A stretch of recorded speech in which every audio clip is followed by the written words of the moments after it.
turn, turn, turn. Types of nouns. Hi there. Welcome back to English with Gift. Okay, so today I am going to be taking you a lesson on types of nouns.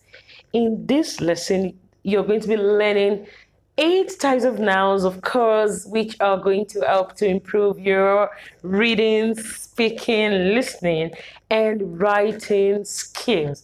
So, aside learning these 8 types of nouns, I am also going to be explaining some of the rules you need to keep in mind while using the types of nouns. The 8 types of nouns I will be explaining are common nouns, proper nouns, collective nouns, abstract nouns, countable nouns, non-countable nouns, or you can call them uncountable nouns, concrete nouns, and compound nouns. All right, what are nouns? Nouns are important part of speech in English, probably second only to verbs.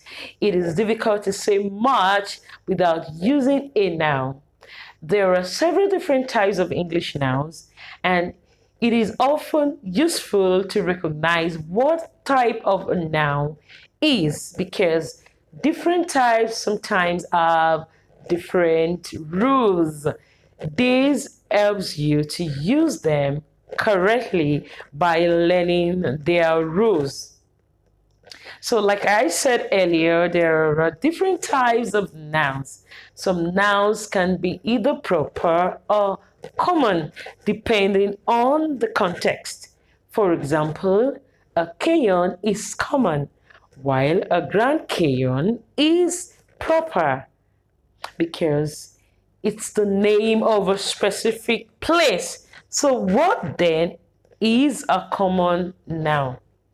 Most common nouns are common nouns. Common nouns refer to people, places, things in general, like chair, dog, house, cat, girl, country, school, mall. These are general names of people, places, animals, or things. Now, what are proper nouns? Proper nouns are names of people, places, or organizations with specific names. Okay? All right, so now after listening to this definition, what comes to your mind? Your name. Yes, your name. You that is watching this video right now, do you have a name? Yes, you do. So your name is an example of a proper noun because it is specific. All right, so there is a difference between saying the girls there and saying gift. Okay, so girl or boy is an example of a common noun. But when you mention the specific name of the girl or the specific name of the boy, then it becomes proper. Now, if you say the schools over there, how many schools are you talking about? And of course, which school specifically? If you say school, then it is common because it is a general name. But if you say Rosary School, then that becomes specific. So always remember that common are general names, while proper nouns are specific names. All right, let me give you some examples in sentences. Let me introduce you to Mary. Now, what is a proper noun in that sentence? The proper noun is Mary. The capital of Italy is Rome. There are 2 proper nouns right there. We have Italy and we have Rome. So please take note of that. That proper nouns are specific names of people, animal, places, or things. Now I'm going to be going to the next one, which is the third one. collective nouns.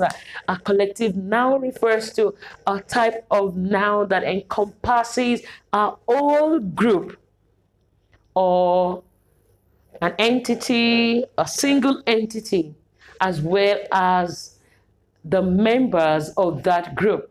It is considered singular in form. For example, words like faculty, herd, and team are collective nouns. They are singular words but represent a group. Examples are a crowd of people, a team of players, a class of singers, a basket of fruit, a party of friends, a school of whales, a host of angels. All of these are examples of collective nouns. Okay, so we are going to move to the next one. Is it the third or the fourth one? Yes, you.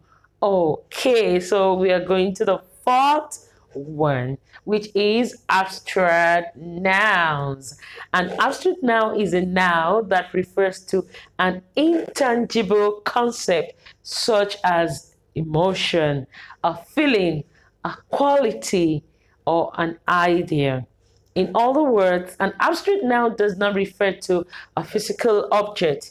They are not things people can see, smell, hear, or touch. Common examples are anxiety, fear, sympathy, luxury, honesty, comfort, charity. So always remember that abstract nouns are nouns that cannot be touched or you cannot see them. Okay, now we are going to the fifth type of noun, which is countable nouns. A countable noun is one that you can count. Okay, can you think of things you can count? Can you think of things you can count? When you have 3 books or 10 pennies, you're describing a noun that is countable. Examples are table. Yes, look around and tell me things you can count like 1, 2, 3, 4. Can you check? Okay, your book, man, bag, rabbit. All of these are examples of countable nouns. So what do you think? If we have countable nouns, then we should have non-countable or uncountable nouns. What is an uncountable noun? An uncountable noun, also known as a mass noun, is one that cannot be counted, and it is also a noun without a plural form. Okay, examples are milk, salt, rice, tea, cheese, water. Now listen, it is if whether you have like a full bucket of water, water is water. You do not add s to it. Okay, now we're going to move to concrete nouns, which is the seventh type of noun. Concrete nouns are physical things that you can like touch. You can touch it. So can you look at your environment and tell me things you can touch? Like you can touch your book, you can touch your bag, you can touch your mobile phone, you can touch your furniture, you can touch your car, you can touch your head, and so on. So these are examples of concrete nouns. And finally, we have got into the last one for today's lesson, which is compound nouns. What are compound nouns? Okay, a compound noun is a noun that is made with 2 or more words that are joined together to make a single noun. Compound nouns have 3 different forms. The first one is a spaced compound noun. That is, when you want to write these words, you have to put a space between the first and the second one. For example, bus stop. Bus stop is an example of a spaced compound noun. Now we have the hyphenated compound noun. It means when you want to write the words, you have to put an hyphen between the first and the second, or sometimes you're going to have three words, for example, sister-in-law, father-in-law. Okay, so if you want to write those words, you have to put hyphens between sister, hyphen in, hyphen, and law. So such words are called hyphenated compound nouns. And the final one is a closed compound noun. For example, you have eggplant, you have upstairs, and football. All of these words are examples of closed compound nouns. Why are they called closed compound nouns? Of course, there are two words. Two words will give you a compound noun. Two words joined together. So for the closed compound noun, you do not need to put hyphen or a space. You just write the two words together. All right, let me give you some examples in sentences. Can we use the swimming pool? Swimming pool is an example of a compound noun. Now, what kind of compound noun is it? Is it the spaced, the hyphenated, or the solid compound? Now, this is an example of a spaced compound noun. Swimming, put a space and write pool. They stood up yesterday at sunset. Sunset is an example of a compound noun. And of course, it's a solid compound noun. You do not need to put a space in between sunset. All right, the final example I want to give you is, don't forget that check out is at 12 noon tomorrow. Check out. Check out is a compound noun, and in its own case, it is an hyphenated compound noun. After writing check, you have to write an hyphen, then you have to add out. Yes, so I've come, that brings us to the end of this lesson. I hope you enjoyed it, and I hope you've learned something. Remember to subscribe to my channel, click on notification button, click on like, share this video with your friends and families. See you next lesson. Love you all. Bye.